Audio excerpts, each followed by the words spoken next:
ولدت في 1 فبراير عام 1955.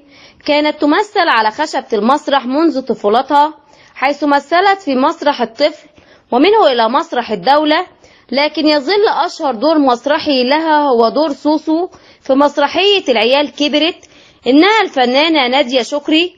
حلت الفنانة نادية شكري ضيفة على الإعلامي عمرو الليثي مقدم برنامج واحد من الناس، وخلال لقائها تحدثت عن العديد من الأسرار حول حياتها، وقالت: قاطعت والدي للزواج من سامي العدل وانفصلت عنه بعد 4 سنوات بسبب غيرتي، وأحمد زكي ضربني بالقلم في كواليس مسرحية العيال كبرت، وسعيد صالح جاب لي حقي من واحد كان بيعاكسني في أحد العروض.